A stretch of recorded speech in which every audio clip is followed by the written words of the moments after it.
even though I'm a grandma, I just got goosebumps and kind of tears in my eyes, because it's how I would feel if I got to wear a dress like that. This big skirt, and it's so beautifully done.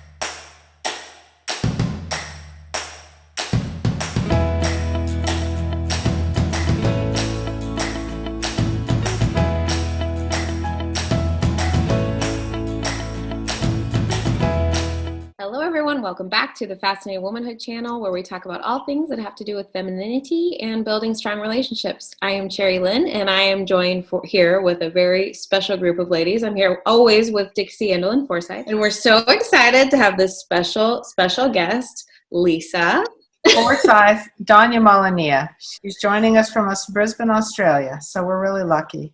We should say that Lisa is another one of our admins. You just don't see her as often because she's often behind the scenes. And Lisa and I are sisters, and Dixie's our mom. So this is a really, really special time for all of us to be together. We're so excited to be here with you today. We have kind of a special subject today. We've had several requests from ladies wanting visual examples of really great feminine characters, and everyone loves to see things in action.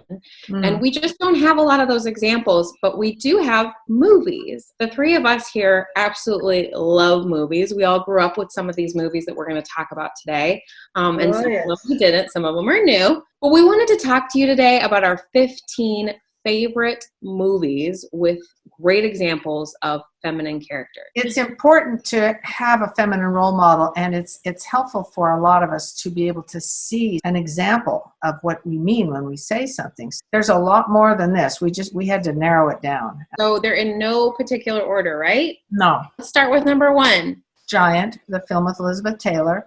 I talked about it in my book. It is such an amazing example of how to deal with a difficult man, because he's very high-powered rancher, and she handles him so beautifully when conflict arises. And there's a scene in there that's just so inspiring. And the movie's really good too. Really highly recommend this one. And by the way, we've chosen films that are not R-rated. Some people are offended with some of those things. So we specifically chose ones that are not.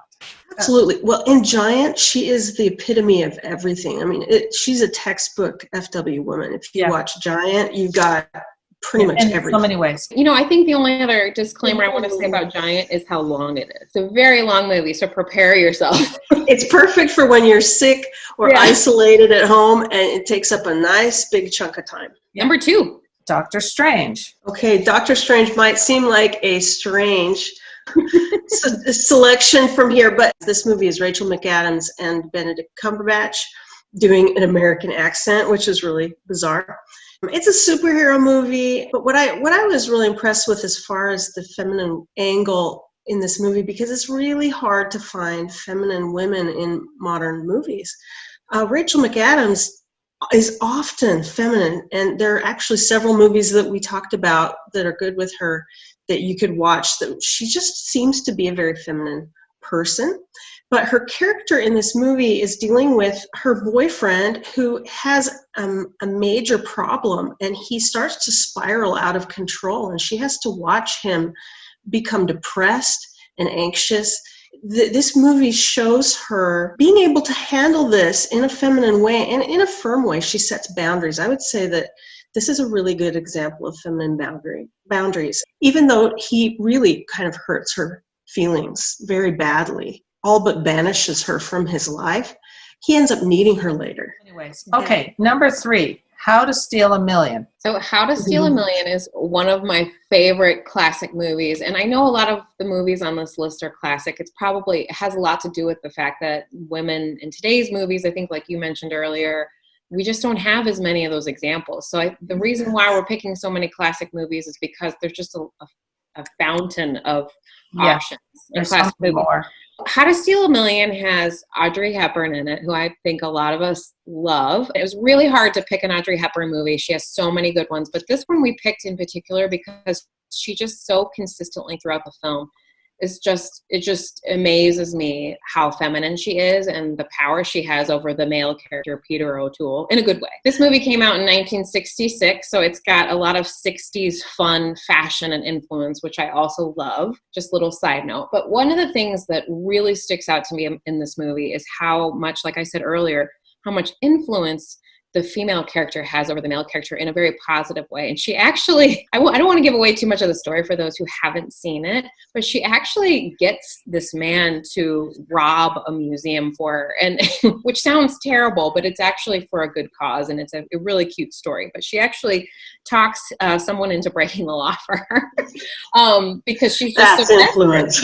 Yeah, and she's genuinely so desperate. But yeah, there's so many great scenes in there and great examples of what feminine influence really means, and she shows it in a really fun way. Okay, number 4, The Mirror Has Two Faces. Yeah, The Mirror Has Two Faces is in the 90s. It stars Barbara Streisand and Jeff Bridges. That is a great story that shows among other things, your limitless worth. The character of Barbara Streisand, it shows her in the beginning being kind of lost and feeling like nobody will ever want her, and how she develops into somebody that she always had inside of her anyway. The male character, Jeff Bridges, sees this in her early on and believes in her even before she does. And it's a real fun film, and I've seen it over and over. So it's one of my favorite movies ever. I think I know almost the whole movie memorized because I love it so much. I wouldn't just recommend one scene. I'd recommend the entire film, actually, of all these movies. Moving on to number 5, Scarecrow and Mrs. King. Now, that's a TV series. This is not a... Yes, and I think there are 5 seasons. It's old. It's from the 80s. I was a little girl when this was on. I didn't watch it at the time. Believe it or not, I was shown this series by my grandma, Helen B. Andelin, who was absolutely, in her later years, obsessed with this TV show. She was so obsessed with it, she was recording it on VHS tapes back then. And we would say, Grandma, we want to do this with you. And she'd say, I can't do it at 2:00 because I have to record a special episode of Scarecrow and Mrs. King. Okay, so this is one of the many spy couple TV shows. If you can just focus on the story and the characters, it's absolutely fantastic. And I was won over by this. It has an extremely feminine woman played by Kate Jackson, this is great because she's a divorcee with 2 sons. She's a soccer mom. She's all that stuff. And she gets roped into this spy life by the Scarecrow. Scarecrow is the code name of the guy played by Bruce Boxleitner, and he'll come show up at her window and knock on her window while she's doing dishes and say, we've got to go do something. It's really fun. Her influence over him, you can see over 5 seasons that he ends up trusting her so much. In the beginning, he thinks she's this frumpy mom. Gradually, he starts to realize how valuable she is because of her femininity. She hates to use guns. She tries to always be a peacemaker with the bad guys, and sometimes it works. She's using a lot of feminine influence over not just the main guy, but the bad guys. She'll say, okay, number 6, 7-Year Itch. Yeah, so the 7-Year Itch, yes. and same thing as the last one. We picked this, icon, Marilyn Monroe. Last one I did Audrey Hepburn. It was really hard to narrow down a Marilyn Monroe film.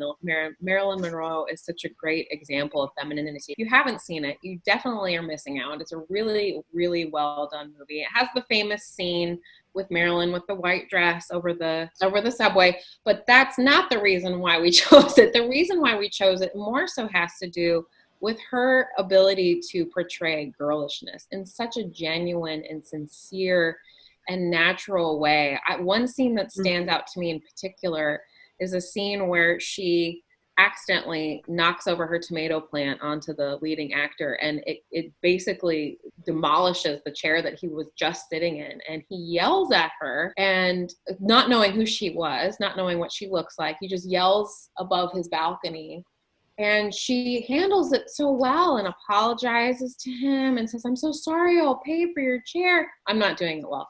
But I just love, every time I watch that movie, I feel like it just gives me this breath of fresh air about, you know, just being so much more positive and kind, and how she's just so kind the whole movie to him. And she's kind and accepting. She accepts so many things about him that are not perfect. Yeah. And, you know, there's some scenes where he takes advantage of her and he treats her bad. And men in general treat her badly, and she handles it so well. So girlishness is a subject that's really hard to grasp for a lot of ladies. And I think this movie in particular has that really great visual reference. Now, number 7, The Scarlet Pimpernel, with Anthony Andrews and Jane Seymour. It takes place in the French Revolutionary Wars. This is Jane Seymour, as if any of you know who she is, she's still an actress today. She is very feminine. And she has written a book on showing all of her feminine style. I think she wrote that in the 80s. But it's such a great film that shows femininity and masculinity in Anthony Andrews, who plays the character of the Scarlet Pimpernel, which is from a famous book. But she does such a beautiful job with her femininity, her feminine nature, the way she moves, the way she talks, everything. So it's one of my favorite films. And I think she shows a graceful way of being hurt in this movie, because she is misunderstood for a large portion of the film, and she holds herself together in a way that I think a lot of women would fall apart. She's also exceptionally brave. Yeah. If you like romantic movies, it's very romantic.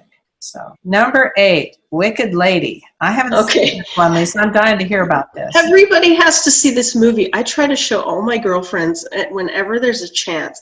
The Wicked Lady, 1945. This isn't just black and white. It is luscious black and white.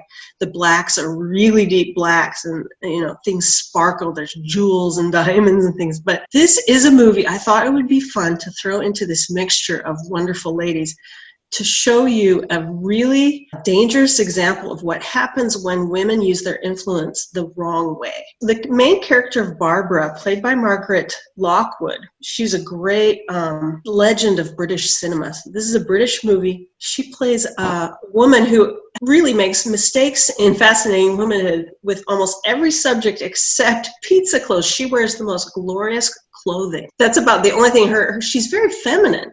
And you can see in this movie, she's beautiful. She has, you know, she looks great all the time, but she is using her feminine influence over men, especially, even old men. And you can see how destructive and really how powerful femininity can be in the wrong hands. So it's about feminine power as well. Feminine power for sure. And in case you're concerned, there is a really great feminine character in the movie as well. The two ladies end up head-to-head, you could say almost a little bit of a cat fight. Not really, but the fur does fly in this movie, and it's quite a popcorn muncher. If you're watching this movie, you just got to see what Barbara, the main lady, what she does, what she gets into. But it's so much fun. Okay. I love that. I can't wait to see that one now. Number 9 is one of our family's favorites. It's 7 Brides for Seven Brothers. 7 Brides for Seven Brothers is probably a little bit more well-known. It's a really amazing classic movie. It's a musical, so if you don't love music, please still give it a try, because you can skip some of the music if you want, but I think a lot of the music is very interactive and it goes along really well with the story. It's very entertaining. There's really amazing dancing in it. It has Jane Powell and Howard Keel in it. I think, you know, for me, the biggest standout in this movie really has a lot to do with how strong Jane Powell is. And she's not really portraying a strong character in a lot of her other movies. In this one, she really does this amazing job of showing how you can be literally tiny. I think she's like, 5'2". She's this tiny, tiny little person. And she handles all these men that don't treat her very well. And she never has to lower herself. She never lowers herself to the level of screaming and yelling or being, you know, showing brute force. She does such a nice job of influencing all these men in this movie for the better, to be better men. It's incredible. It's an amazing story and amazing acting, amazing music. It's really, really well done. It's one of our favorites. I would say that one of the key scenes to show what you're talking about is when all the boys are waking up wearing their long johns. And just watch that scene and see how she uses feminine influence rather than force to get them to do what they need to do. Not to mention her husband. Not to mention her husband, who is really difficult. Yeah. Oh, by the way, I've known a lot of males who enjoy this movie, and it's a musical. That says a lot. That's true. Number 10, Send Me No Flowers. That's with Doris Day and Rock Hudson. This one, we love all the Doris Day films anyway, and Rock Hudson. They're such a good combination together. They made some great films. In this one, all of her Doris Day, Rock Hudson shows, she does show some girlish anger in every one, but this one in particular, when she gets mad at him, it shows this girlish anger. If you want to, now her way of displaying it isn't really my style, but she does it beautifully, and she's such a good actress. There's the scene in there when she gets mad at him is so well done and so cute. You can see how he plays off of her and reacts to this anger. Well, and her anger is never ugly or harsh. It's always strangely cute and kind of innocent. It's not sarcastic. I love too how in this movie there's a scene where she thinks that he has cheated on her. I love how she reacts to that news. It's really cute and sweet. And in the 50s or the 60s, it was more common for that behavior to be a little bit more accepted, and she just didn't accept it. And I just love the way she handled it. All of her films, her romantic comedies, have some scene in it, don't they, where she shows this girlish anger. And it's really, if you want to understand girlish displeasure, these can give you some ideas, more attitudes that you can have. There's nothing ugly. There's no bad language. Okay, so the next one is a foreign film, ARANG and the Magistrate. It's Korean, I believe, yes? Yeah, ARANG and the Magistrate. Sorry. And we watched that together, Mom and I, and we really had a fun time watching it. Korean dramas, if you're not familiar with them, are extremely popular worldwide. If you're one of the lucky people who has discovered Korean drama, you know what I'm talking about. These TV shows, they call them dramas even if they're comedies. They just use that word to mean TV show, and they tend to be an hour long or so. This one, it's hard to choose because there are hundreds of amazing Korean dramas, but I chose this one because the girl could not be more, she's just delightfully feminine and sweet and gentle. It stars Shin Min-ah. The story is kind of a ghost fantasy story. She is a ghost who is trying to figure out, because she's sort of a ghost with amnesia, trying to figure out why she was killed, who killed her, and the only person who can help her is this guy who has a special gift of seeing ghosts when other people can't. He helps her to track down the killer and to kind of, she wants to get peace with the afterlife. It may sound like this hopeless romance where there's no possible future for them, but that's just not the case. What I especially appreciate, and what is a really great fascinating womanhood, feminine, timeless trait that she has, is girlish trust. And she has to end up putting her trust in him in a lot of dangerous situations. This is a story with bad guys and assassins and things like that. He has to do all sorts of stuff for her, and he keeps resisting, and she keeps using her girlish charm on him, and he ends up just being willing to do anything that she needs. All these that you guys are talking about make me want to see all of them all over again. Okay.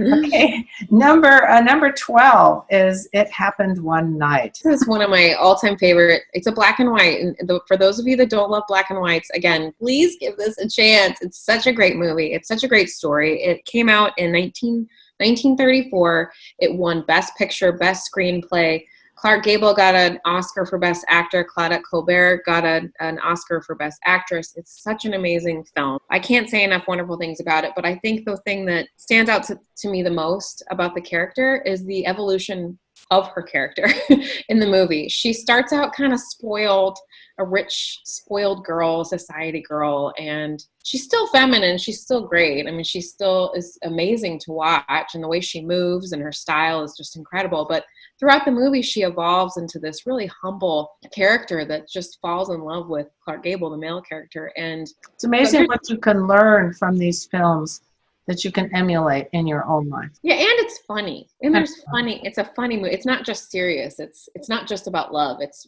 really fun. Okay. And there's a very funny contrast scene between feminine and masculine where she's teaching him how to hitchhike. That one's definitely worth watching.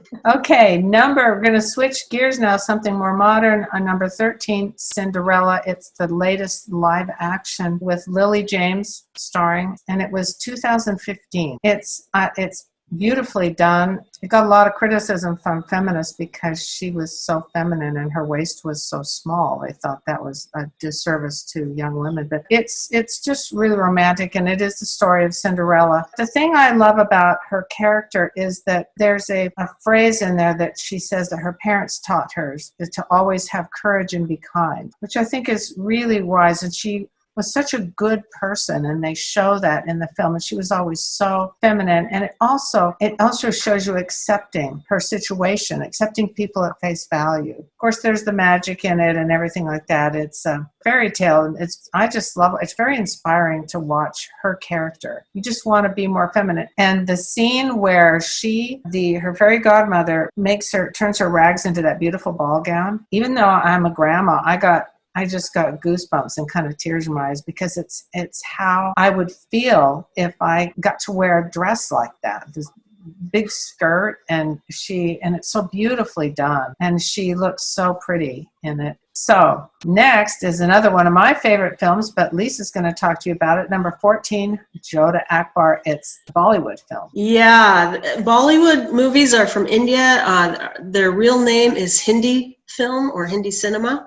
But Bollywood is usually from Bombay or Mumbai. This movie is starring two legends, Hrithik Roshan and Aishwarya Rai. This movie is about a Muslim conqueror. It's loosely based on true people in real life. From the Middle Ages.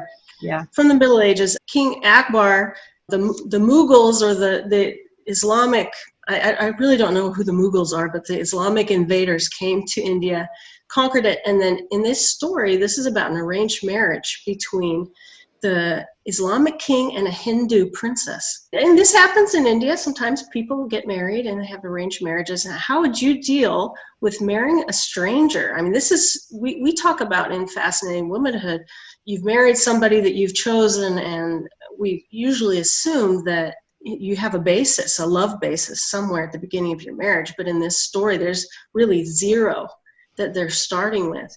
She is confident, and she's thrown into this. It's not her decision to be thrown into this marriage.